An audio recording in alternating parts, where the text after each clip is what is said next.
Welcome again, friends.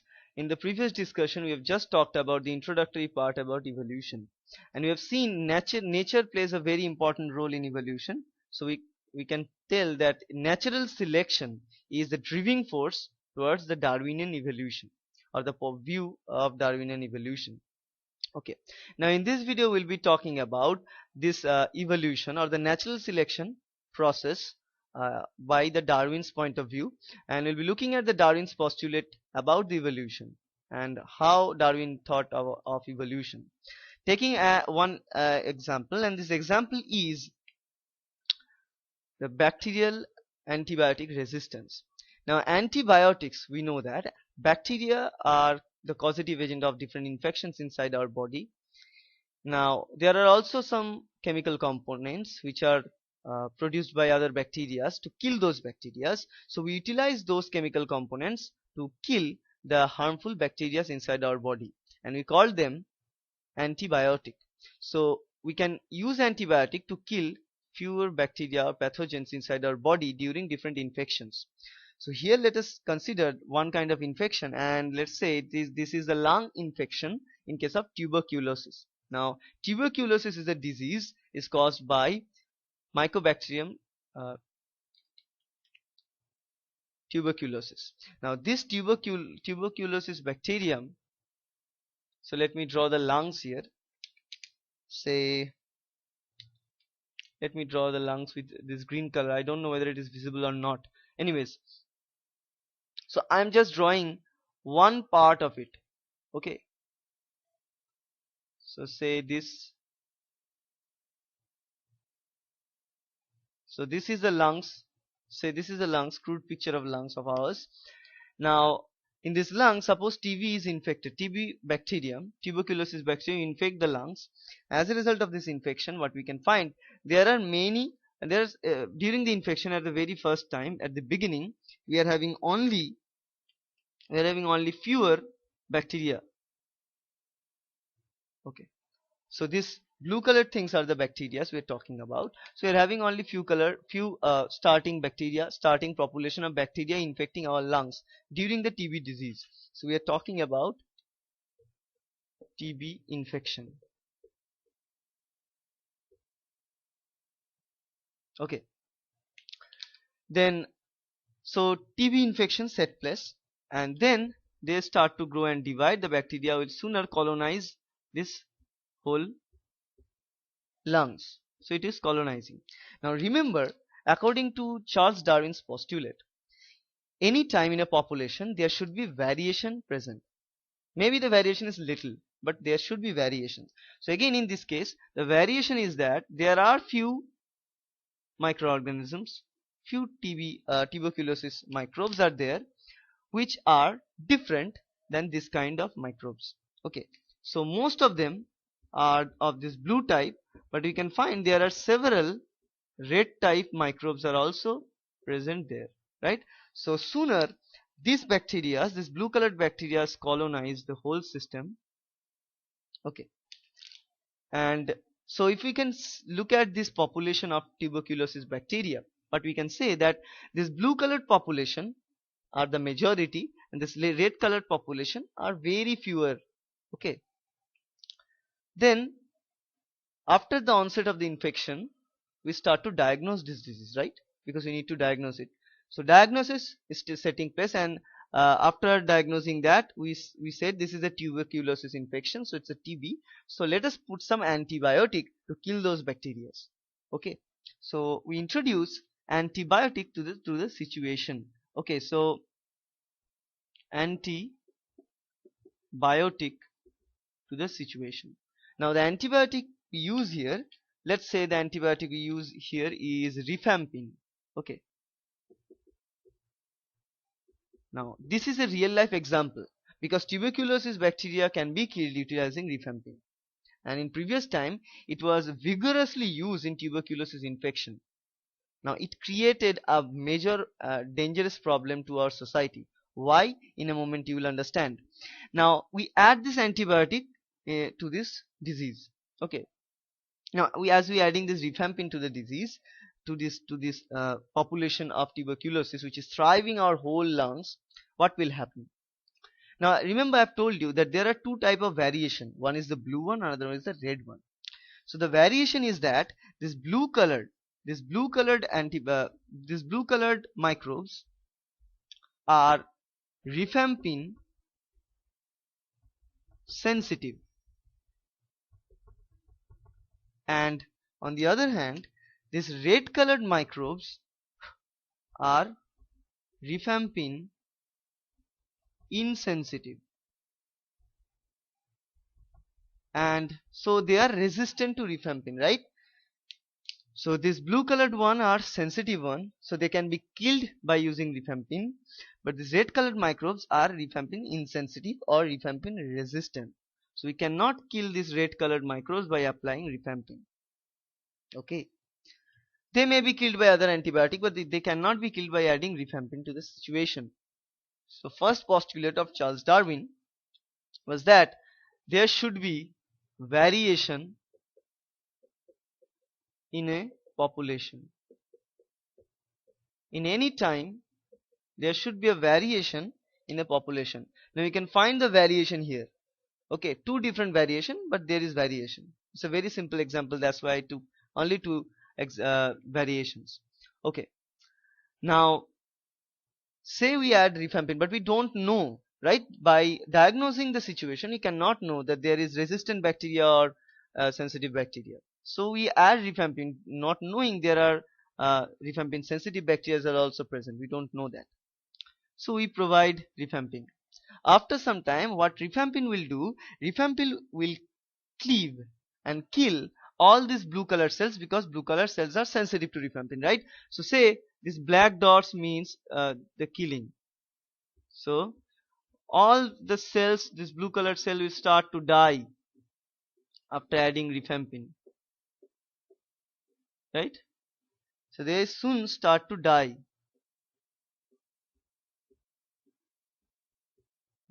This system whole coat this whole system, whole lungs, and they will kill all the rifampin sensitive bacteria. So now all the bacteria are dead, all the sensitive bacteria are dead, but what it left is only those few bacteria. Remember, those few bacteria of rifampin resistant.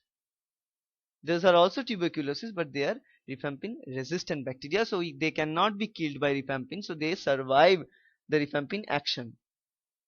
So after applying it, what we can see the symptom that the disease is getting lost, right? So after applying rifampin we can find the symptom of curing the disease. So the disease is just like, it seems that the disease is just getting lost or going, but actually what happens, after applying rifampin we left fewer rifampin resistant bugs into this lungs. Then what will happen after some time? So remember, the second postulate of Charles Darwin is in a population, in any kind of population, it's a bacterial population but it could be applied to any kind of population. So in a population there is a variation among the reproductivity. So there is reproductive variation also. So variation in the species according to their property, and also the reproductive variation is there. So fewer species in the population will go and reproduce much, and few species will reproduce slow. We know that in this case the species which is reproducing much are this blue colored, and those which is reproducing slow are this red colors, right? So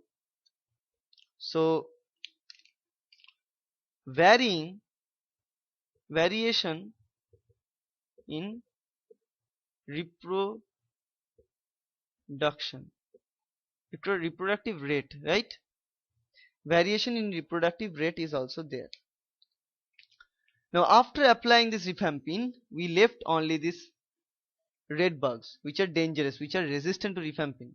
Okay, now after some time when they get the field fair and clear field, right? So what will they do?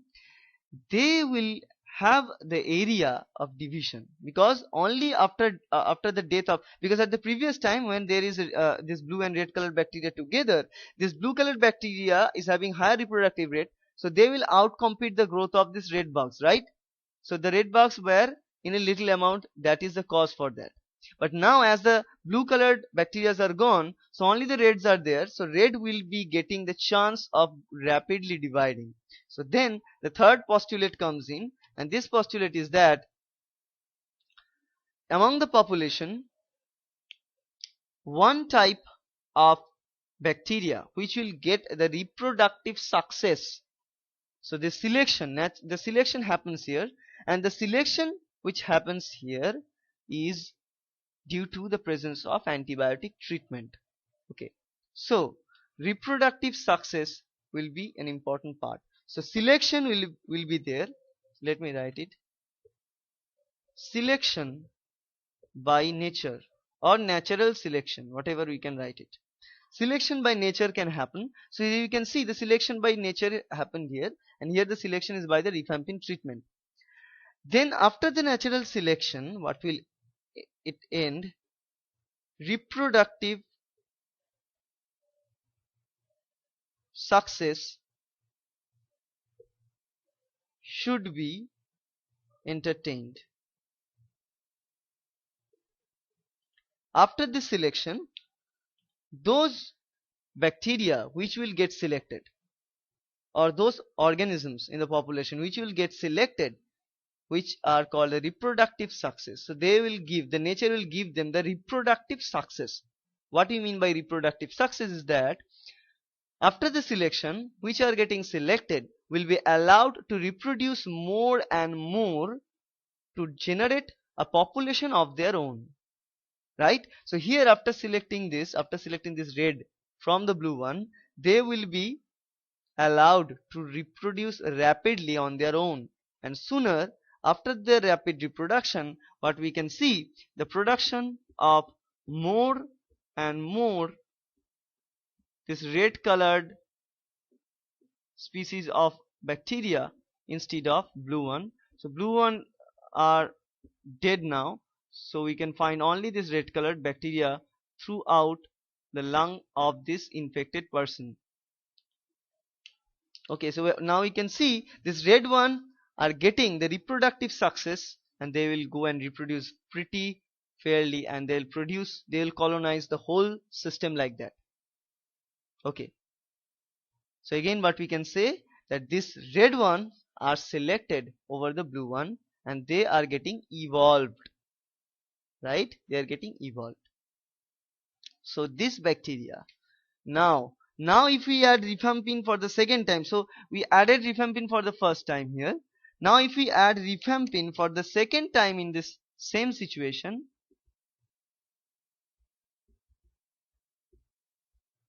this will lead to actually no effect. Why? Because now in the population we are having all of this red colored which are rifampin resistant, so rifampin cannot kill this type of cells, so the disease cannot be cured now by utilizing rifampin. Now remember, I've told you that this is creating a dangerous problem, probably a curse to humanity. This kind of antibiotic resistance, we call them antibiotic resistance. Antibiotic resistance, this phenomenon. Now why it is dangerous to humanity? Because remember, now as this person is having all this rifampin resistant bacteria, now TB is infection which is contagious, right? So TB can be spreaded. So if the TB infection or if the TB bacteria spread from here to another person, so second person, so let me tell you, second person from another person, and this person, what will get, this person will get this red color rifampin resistant bacteria, so they will also have this disease which cannot be cured by rifampin, and sooner those organisms, suppose a person who is there which is having the tuberculosis infection by these blue ones, right? Say from this one it travels to another person which is having also TB infection but only blue one, but now from this person he is getting this red one. Say 1 or 2 red one, he is getting the red one. Now as they are having the resistant property, they can transfer the resistance property to the other type of bacterial cells by different techniques. They can provide this resistant property to their neighbors. So what they do in this case, they will spread this resistance, and sooner these blue colored microorganisms, which were fair here, these blue colored ones, right, they will also be converted to the red one in the future generations. So what it ends up with, it ends up with more red bacteria and less blue bacteria on that person. Okay, so as he is taking this, so this red one will help to convert this blue one into red one again. So this sensitive bacteria can be converted to the resistant bacteria by the presence of resistant bacteria. So they will convert them, and then inside the population will find more resistant bacteria than the sensitive bacteria, and that will lead to the problem in humanity, right? Because then what will happen, we cannot treat this disease anymore with rifampin. That is the problem. We cannot use rifampin those times again, because sooner all of the infections in the world, throughout the world, due to this contagious nature of the disease, there will be more of this resistant bacteria than the sensitive bacteria, because sensitive bacteria easily die, and the fewer sensitive bacteria left can be converted into resistant one by these red ones, right? So there a time will come where all the bacteria of tuberculosis will be of rifampin resistant type. So we cannot cure the disease anymore using rifampin. We need to think about another type of antibiotic to kill this disease, right? Now you may question me that yes, okay, no problem, so why it is creating that much of trouble? So rifampin is no longer function, so take another antibiotic and use it. There should be a solution, right? This could be any solution, and there is a solution. There are other antibiotics which can nowadays can be used, because this phenomena actually happened. That's why I tell you that this is a real life example, because this kind of phenomena actually happened. In 1980s, that time rifampin was a very successful antibiotic to kill this tuberculosis bacteria, but now you cannot cure it using rifampin. Most of the population, 50% of the population, human population, cannot be cleaned. The TB infection cannot be cleaned by rifampin because it is getting resistant, right? So what we can do now, we can substitute it with other type of antibiotic to kill the disease. It's fine. But think now, if this is the only antibiotic left, and this is the only antibiotic known to us, then what will be the case? Right? So if this rifampin is the only antibiotic known to us, then it will create a dangerous problem in earth, because due to those disease, no treatment can be done and the people will die.